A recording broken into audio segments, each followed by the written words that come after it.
একটা কালো গ্রুপ করছে, তার মানে জামায়াতে ইসলামী এবং ছাত্র শিবির। এখানে আর কারো নাম নাই, বিএনপির নামও নাই, অন্য কোনো দলের নাম নাই, জনগণের নাম নাই, ইভেন কি এনসিবির এই ছেলেগুলোর নাম নাই। উনি তো বইলাই ফেলাইলো এনসিবির যারা আছে এরা সব রাজাকারের বাচ্চা, এরা সব রাজাকারের বাচ্চা।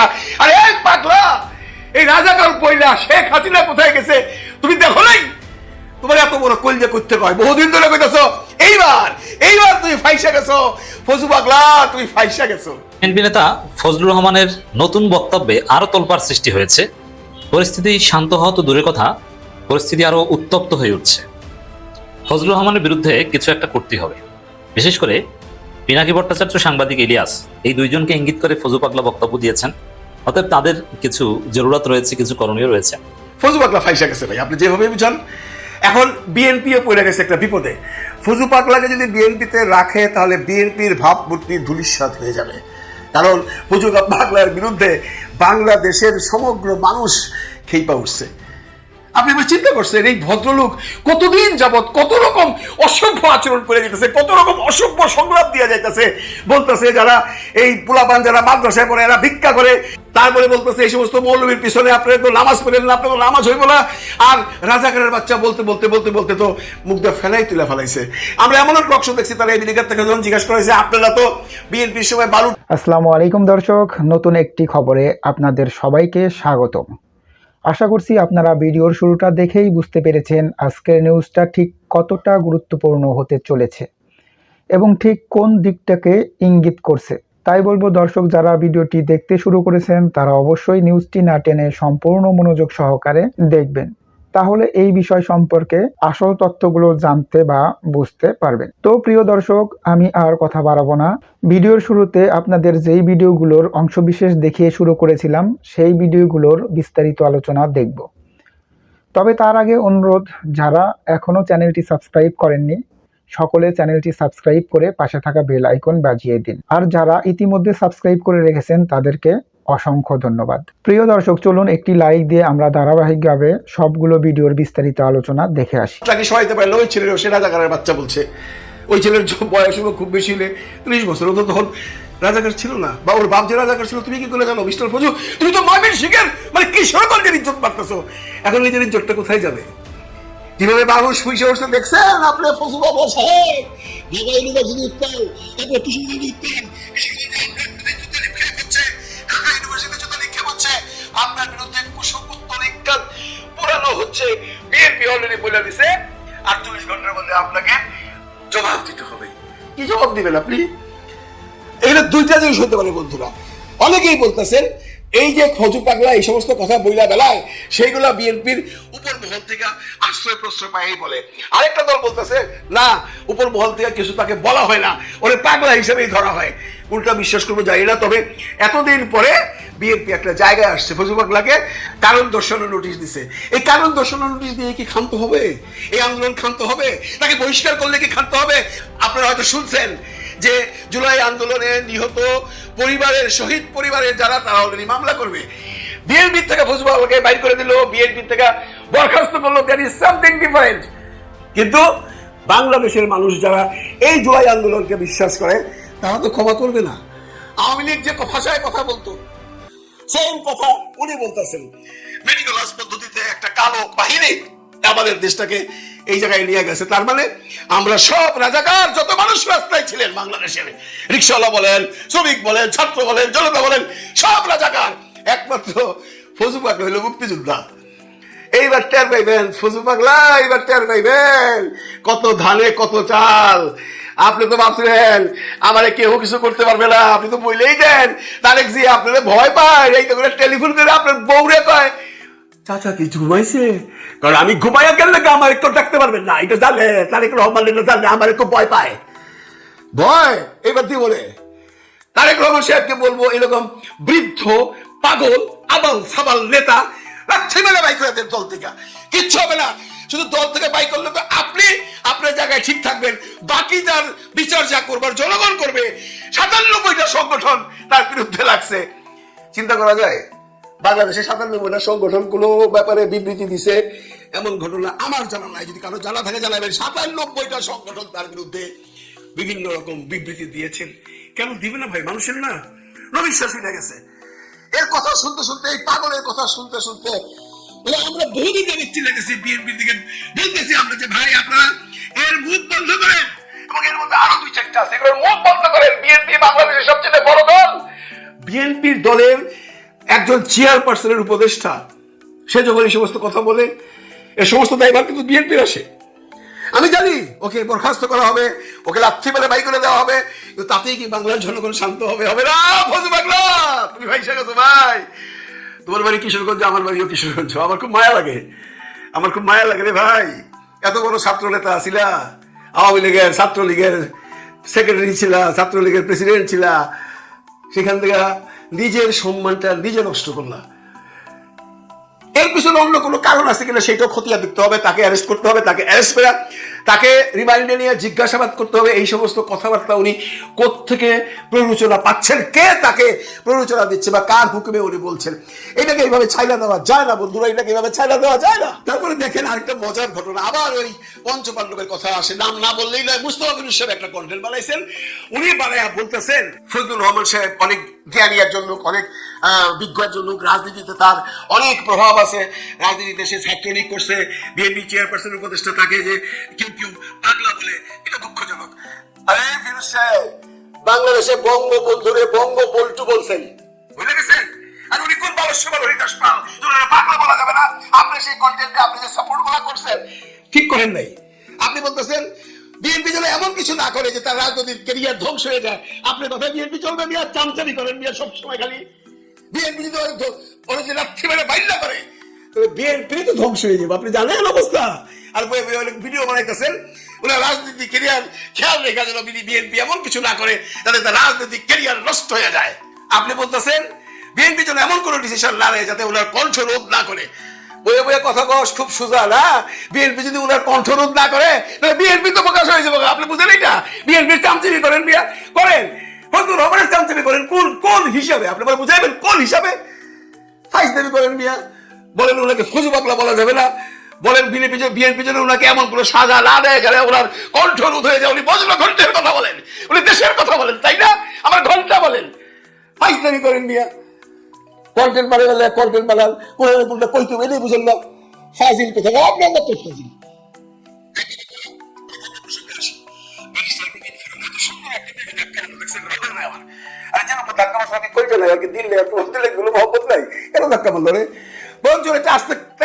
বুকের কাছে সরাই দিয়া অন্য লোকরে সেটা ধাক্কা মারছে। কে মারছে? ওদের লোকই মারছে। বিএনপির দুই দল, মানে সীমানা নির্ধারণের জন্য বিএনপির দুইটা গ্রুপ হেলে গেছে, ওইখানে এই গন্ডগোল রয়েছে। রুবিন মোহাফরালে ধাক্কা মারছে দেখে আমার খুব কষ্ট লাগছে ভাই। আসলে এত সুন্দরী একটা মহিলা তার এইভাবে ধাক্কা মারলো, যে ধাক্কা মারলো তার ছবিটা যদি কেউ পান আমার একটু দেখেন, এত হৃদয়হীন একজন মানুষ, পাষাণ একজন মানুষ। রুবিন ফরানা যেখানে আছে সেখানে আপনি ভাই ধাক্কির সময় যখন ধাক্কি হইতেছে তখন তারা আলো তো নিজের কাছে নিয়ে আসবেন। নাই না ধাক্কা মারছেন, আপনিও বিএনপি করেন, উনিও বিএনপি করেন, ওনাকে ধাক্কা দেওয়াটা ঠিক হয়েছে? উনি তো বলে দিয়েছে 15 বছরে ওনাকে কেউ ধাক্কা দিতে পারে নাই, আপনি তো আজকে ধাক্কা দিয়ে দিলেন। রুবিন ফরানা ওই আরেকজন সেকেন্ড ফজা পাগলা বহুত কথা কইছে ভাই। শুনলাম তাকেও নাকি নোটিশ দেওয়া হবে, তাকেও নাকি বের করে দেওয়া হবে। দেওয়া উচিত। এই সমস্ত লোকগুলাই কিন্তু বিএনপির যে সুনাম ছিল, যত লোকই এখন পর্যন্ত আছে, যেভাবেই হোক বিএনপির তো সবাই খারাপ না, এই 2-4টা লোক, বাকি লোক কারা আপনারা জানেন, আমি সবার নাম বলতে চাই না। এই রুবিন ফরানা, বিশেষ করে এই ফজু পাগলা, এরা কিন্তু বিএনপিকে দিন দিন ডুবাইতেছে।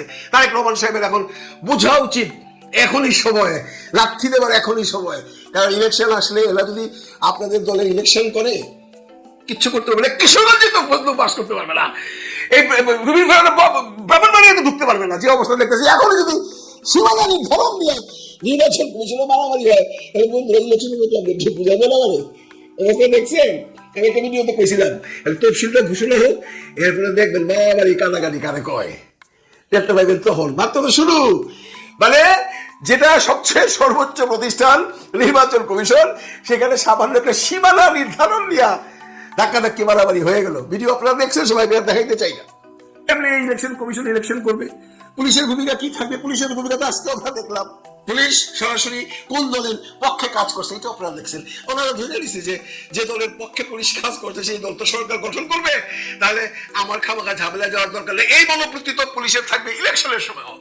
ইলেকশনের সময় পুলিশগুলো ভাববে কি ভাববে যে ওই বড় দলের বিরুদ্ধে যাওয়া যাবে না, তাহলে ভাই ওরা পাশ করে এসে আমার মধ্যে লাগতে দেবে। সুতরাং ইলেকশন করবেন আগে আরো অনেক কাজ আছে, সেগুলা করেন। বিএনপিকে বলবো এই ফজু পাগলাদেরকে বের করেন, আপনারা সমঝোতায় বসেন, সমস্ত দল নিয়ে বসেন, সবার সাথে আলোচনা করেন, করে ইলেকশনটা দেন। বাংলাদেশের মানুষ আর অশান্তি চায় না, আমরা আশার আলো দেখতে চাই। এত বড় আন্দোলনের পর আপনি একটু সুখ চাই, আপনারা আমাদেরকে সেই সুখটা দয়া করে দেন। ভালো থাকবেন সবাই, ভালো লাগবেন সবাইকে। আল্লাহ হাফিজ। একটি দল নানাভাবে ম্যানেজ করে তারা বলছে নির্বাচনে যাব, এবং ছুড়ে দিচ্ছে একটি প্রশ্ন যে আপনারা কি নির্বাচনে যাবেন না যাবেন না। নির্বাচনে যাব কি যাব না, এটা তো আজকে দেশের মৌলিক প্রশ্ন নয়। এদেশের মানুষের মৌলিক প্রশ্ন হচ্ছে সংস্কার চান কিনা, না আগের সেই আওয়ামী যুগের কি আওয়ামী জাহিলিয়াতের দিকে আপনি ফিরে যেতে চান। আজকের প্রশ্ন হচ্ছে ঐক্যমত্যের যেগুলোতে আমরা হয়েছি সেগুলোর আইনি ভিত্তি হবে কি হবে না, তার ভিত্তিতে নির্বাচন হবে কি হবে না, এটা আজকে জাতির প্রশ্ন। এখানে দুই বিভক্ত হয়ে গেছে জাতি, এক ভাগ কোনো সংস্কার চায় না, তারা চায় জেনেতনা ভাবে একটা নির্বাচন করার জন্য। যদি তাই হয় তাহলে রক্ত দেওয়া কেন, যদি তা হয় তাহলে জীবন দেওয়া কেন, যদি তা হয় 5 অগস্ট কেন, যদি তাই হয় 5 অগস্টের প্রোডাক্ট আজকে ডক্টর ইউনূস ওই চেয়ারে বসছেন কিভাবে। সুতরাং আমরা পরিষ্কার বলতে চাই যে আমরা নির্বাচনের জন্যই তো আমরা চাচ্ছি, আমরা নির্বাচনই চাচ্ছি। নির্বাচন ফেব্রুয়ারিতে হবে, কিন্তু নির্বাচনের আগে সংস্কার হইতে হবে। সংস্কারবিহীন আমরা সংস্কারের যেগুলো হয়েছে এগুলোকে আদায় করব, নির্বাচনে যাব, এটি হচ্ছে আমাদের স্ট্যান্ডিং। কারণ আপনারা জানেন যে ইমানের 3টি অংশ, মুখে স্বীকার করা, মনে মনে ধারণ করা, কার্যে পরিণত করা। সংস্কারেরও 3টি অংশ, একটা হচ্ছে ঐকমত্য হওয়া, 2 এগুলোকে আইনি ভিত্তি দেওয়া, 3 তার ভিত্তিতে নির্বাচন হওয়া। এখন পর্যন্ত কি হয়েছে? ঐকমত্য হয়েছে, আমি যদি ধরে নিব সাম ডিফারেন্সেস ডাজ নট ম্যাটার, তাহলে ঐকমত্য হয়েছে। তারপরটা কি? আইনি ভিত্তি দেওয়া। তারপরটা কি? এটার ভিত্তিতে, তাহলে ইমান পরিপূর্ণ হয়নি এখন, ঠিক আছে? সুতরাং আমি মৌলিকভাবে যেটা বলতে চাই সেটা হচ্ছে আমাদের যে সমস্ত বিষয়ে রিফর্মসের ঐকমত্য হয়েছে সেটার আইনি ভিত্তি হবে, সেটার ভিত্তিতেই নির্বাচন হবে ইনশাআল্লাহ। 2 পিয়ার। পিয়ার তো নিশ্চয়ই অনেক কথা বলা হয়েছে। প্রথম প্রশ্ন আমার, যারা পিয়ার চাচ্ছেন না, যে আপনার পিয়ারের অসুবিধা কি, এটা বলেন। আমরা তো বলছি এটা সুবিধা, অসুবিধা বলেন। আসেন ডিবেট করি। কোথায় ডিবেট করবেন? পার্লামেন্ট ভবনে আসেন, পার্লামেন্ট চত্বরে আসেন, শহীদ মিনারে আসেন, বাইতুল মোকাররমে আসেন, শেষে আপনাদের জায়গাটার নামও বলি, ইঞ্জিনিয়ারিং ইনস্টিটিউটে আসেন, যেখানে আসেন, আমরা যাব, আমরা ডিবেটে অংশগ্রহণ করব, ডিবেট হবে। এবং ডিবেটে যদি আমরা ভোট বেশি পাই তাহলে আপনারা মানেন, আর যদি বলেন যে মানুষ এটা চায় না তাহলে আমরা উদ্র করবো। কথা তো পরিষ্কার, খোলামেলা, ঠিক আছে না? এটাতে আসেন। পিয়ারের প্রথম যুক্তি যে গত 54 বছরের ট্রেডিশনাল পদ্ধতিতে নির্বাচনে রাজনৈতিক দলগুলো সঠিক, সুষ্ঠু, অবাধ ও নিরপেক্ষ নির্বাচন করতে সরকার, ইলেকশন কমিশন, রাজনৈতিক দলগুলো ব্যর্থ হয়েছে। সেই ব্যর্থতার প্রেক্ষাপটে এটা একটা নিউ এক্সপেরিমেন্ট। আমরা তো পুরানকে ছেড়ে দিয়েছি, আমরা সামনে চাই, নতুনত্ব চাই। It's a new experiment. This my one logic. Second logic সেটা হচ্ছে পিয়ার হচ্ছে অয়েল রিপ্রেজেন্টেশন। প্রত্যেকের এখানে রিপ্রেজেন্টেশন হয়। আপনারা স্লোগান দিয়েছেন, আমি ব্যাখ্যা আপনাদের সামনে দেওয়ার দুঃসাহস দেখাবো না, ইউ নো বেটার দেন। কিন্তু একটা কথা তারা বলে যে হ্যাং পার্লামেন্ট হবে। কেন হ্যাং পার্লামেন্ট হবে? এখন তো এতে আমাদের টার্কিতে PR system election, hung parliament তো না। আপনি যদি এতই জনপ্রিয় হন তো তাহলে আপনার তো বেশি ভোট পাওয়ার সুবিধা আছে, অসুবিধা কি? কিন্তু ওনারা চায় ফাঁকে ফুঁকে দিয়ে ক্ষমতায় যাওয়ার জন্য, চিকন গলি। ভোট পাবে 39%, সিট পাবে 213। বাংলাদেশে হয়েছে না? 1%, 2% ভোটের ব্যবধানে কে সরকার গঠন করছে, কে অনেক দিনের অপোজিশনে ছিল। যেহেতু বলছি আমি শর্ট, আমি এত ডকুমেন্টের কথা বলবো না। You know the peoples knows, everybody knows this. সুতরাং ওনারা চেষ্টা করবে যে কম জনপ্রিয়তা নিয়ে কেন্দ্র দখল করে, আবার মানুষকে বিভ্রান্ত করে, আবার ভোট কিনে আবার ক্ষমতা চলে যাওয়ার জন্য। বাংলাদেশের মানুষের রুচি পরিবর্তন হয়েছে, এটা আপনাদেরকে বুঝতে হবে। জনগণ এরকম চোরাবালির রাজনীতির খেলা ইনশাল্লাহ হতে দেবে না। আমি সকল রাজনৈতিক দলের কাছে আবেদন জানাতে চাই, বাংলাদেশে অতীতে যা হয়েছে এনাফ ইজ এনাফ। প্লিজ আসুন আমরা সকলে মিলে পজিটিভলি নিজ পায়ে দাঁড়িয়ে এই বাংলাদেশকে কিভাবে গড়া যায় সেই ডিসকাশন, আমরা কিভাবে একটা অবাধ ও সুষ্ঠু সকলে মিলে নির্বাচন করা যায় সে নিয়ে আলোচনা করি, খোলামেলা আলোচনা করি। আমরা কিভাবে লেভেল প্লেইং ফিল্ড করা যায় আসেন আলোচনা করি। আমি আমাদের চিফ অ্যাডভাইজারকে অনুরোধ করব, আপনি যেভাবে নির্লিপ্ত আছেন একটা ভেজাল লাগাই দিয়া, এটা আপনাকে সেভ করবে না, বাংলাদেশকেও সেভ করবে না। You should take up the initiation to discuss with the stakeholders, try to have a solution, push the country to a normalcy and achieve the unity among the political parties and the people. তাহলে জনগণের যে sacrifice সেটি সত্যিকার অর্থেই আমাদের অধিকার প্রতিষ্ঠায় রূপান্তরিত করার উপাদান হতে পারবে। মানুষ এখন অনেক সচেতন, আপনি যেটাই বলবেন মানুষ সেটাই মেনে নেবে, এটা না হতে পারে। সুতরাং বাংলাদেশ জামাত ইসলামের স্ট্যান্ড ইজ ভেরি ক্লিয়ার। আমরা দুর্নীতিমুক্ত বাংলাদেশ চাই। আসুন একই সবাই মিলে হাতে হাত ধরে মানুষকে বলি, সব দল, যে আমরা দুর্নীতিমুক্ত বাংলাদেশ চাই। যারা এটা বলবে না তাহলে তারা দুর্নীতিযুক্ত বাংলাদেশ কন্টিনিউ করতে চান। দুর্নীতিমুক্ত বাংলাদেশ বলতে মানুষকে অঙ্গীকার করতে অসুবিধা কোথায়, ব্যাখ্যা করুন। আসুন সকলে মিলে আমাদের জন্য অধিকতর অ্যাকসেপ্টেবল কোনটি সেটাও আমরা গ্রহণ করি, এর বিকল্প নেই। কেউ যদি মনে করেন ক্ষমতায় চলে গেছেন, তাহলে কিন্তু ক্ষমতার রাজনীতি আপনাদের জন্য ডিফিকাল্ট হবে ইনশাআল্লাহ। সবাইকে ধন্যবাদ। সো যে এক্সিস্টিং যে সিস্টেমটা যা আছে, এই সিস্টেমের চেঞ্জ কখনোই আসলে এই ট্রেডিশনাল পলিটিক্যাল সিস্টেম কখনো চায় নাই। বাংলাদেশ জামাত ইসলামী 1996-এ যখন আপনার কেয়ারটেকার গভর্নমেন্টের প্রপোজাল দিয়েছিল, তখনও কিন্তু ম্যাক্সিমাম পিপল এটার এগেনস্টে ছিল। সো এই যে নতুন কোনো প্রপোজাল আসলেই প্রথম হচ্ছে আমাদের ফার্স্ট থিং যে আমরা এটাকে নিব কি নিব না। অনেকে বোঝার চেষ্টাই করেন না, অনেকে এটা অ্যাকসেপ্ট করেন না, দেন হচ্ছে এটা দিয়ে তারা চান। বাট এই কেয়ারটেকার সিস্টেম আসার পরে কি আমাদের দেশের কোনো চেঞ্জ হয়েছে? সো ইলেকশনের আমার যে এক্সপিরিয়েন্স বাংলাদেশের, আমি আমেরিকান এম্বাসির একটা টিমের সাথে কথা বলার সুযোগ হয়েছে। সো তারা আমেরিকান এম্বাসি গভর্নমেন্টকে যে ফিডব্যাক দেয়, ইউএস চায়নার যে রিলেশন, ইউএস চায়নার যে কনফ্লিক্ট, সেই কনফ্লিক্টের মধ্যে বাংলাদেশের রোল কোথায়, সে রোল অনুযায়ী পিআর সিস্টেম কি আসলে চায়নার বেনিফিট নাকি ইউএস এর বেনিফিট, সেই বেনিফিটে কি যারা পিআর সিস্টেম চাচ্ছে তারা কি এই ফরেন ডিপ্লোমেটদের কোন দিকে সাপোর্ট দিতে পারবে। So this all academic perspective এই পিআর পদ্ধতির মধ্যে আমাদেরকে আনতে হবে যে আসলে পিআর পদ্ধতির বেনিফিশিয়ারি কারা। সো যেই পার্টি পাওয়ারে আসে, সেই পার্টি সেই পাওয়ারের টেস্ট পাওয়ার পরে তারা এই সিস্টেম থেকে বের হতে চায় না এই জন্য যেটা যে পাওয়ারের যে টেস্ট, এই টেস্ট থেকে তারা সরতে চায় না।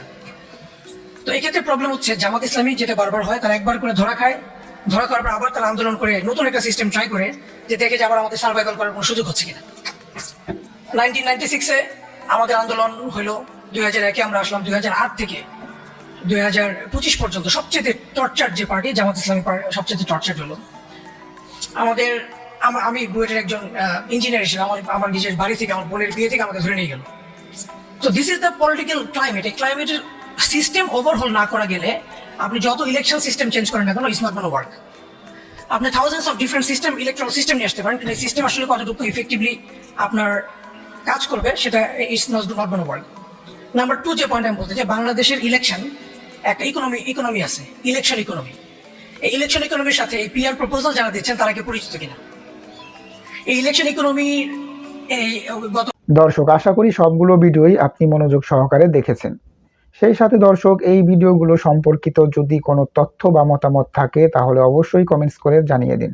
এতক্ষণ সাথে থাকার জন্য ধন্যবাদ। আবার দেখা হবে আগামী ভিডিওতে কোনো নতুন টপিকস নিয়ে।